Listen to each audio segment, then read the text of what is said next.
কথায় আছে পহলি দর্শন ধরি পিছে গুণ বিচারি, কিন্তু এই ধারণায় পড়েছেন কি মরেছেন। রূপ দেখে মানুষের বিচার করা মানে অনেকটা কভার দেখে বই সম্পর্কে ধারণা করার মতো। তাই ভুলেও রূপ দেখে গলবেন না। মানুষ ভালো না খারাপ তা কখনোই তার গায়ের রং বা চেহারার মাধুর্য দেখে বোঝা যায় না।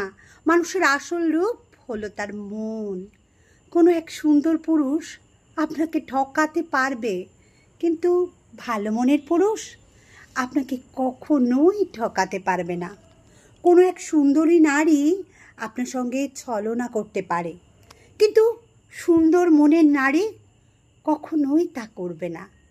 কোনো সুন্দর পুরুষ খুনি হতে পারে, কিন্তু ভালো মনের পুরুষ কখনোই খুনি হবে না। কোনো সুন্দরী নারী প্রবঞ্চক হতে পারে, কিন্তু ভালো মনের নারী তা হবে না কোনো দিনও।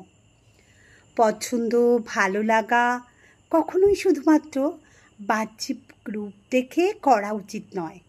আপনার চোখে আজ যে সুন্দর, কাল তার চরিত্র বদলে গেলেই সেই মানুষটি আপনার চোখে ভয়ঙ্কর কুৎসিত হয়ে যেতে পারে। রূপবান মহিলার চরিত্র খারাপ হলে তাকে কি সত্যিই সুন্দর বলবেন?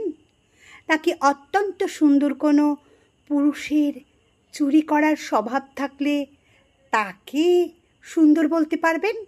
সুন্দর কথাটার আসল মানেই কি বাহ্যিক চেহারা, নাকি কোনো এক মানুষ যে যেমনই দেখতে হোক না কেন, কালো হোক ফর্সা হোক লম্বা কিংবা বেটে হোক, সে মানুষটি হোক মানুষ হিসেবে খাঁটি, কখনো কারো কাছে এক টাকাও ধার নেয়নি, কারো খারাপ চায়নি, কারো মনে কষ্ট দেয়নি, কখনো কারো কান্নার কারণ হয়নি, আর কখনো মিথ্যে বলেনি, তাকে কি সুন্দর বলবেন?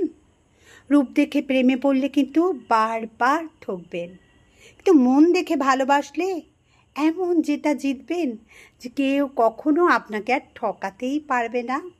মনে রাখবেন, একটা সময় আপনার চামড়া কুচকে যাবে, চুল থাকবে না, গোটা মাথা জুড়ে পাকা চুলে ভর্তি হয়ে যাবে, গাল ভর্তি ঝুড়ি দেখা দেবে, আপনার সাধের রূপ একেবারে পাল্টে কুৎসিত হয়ে যাবে।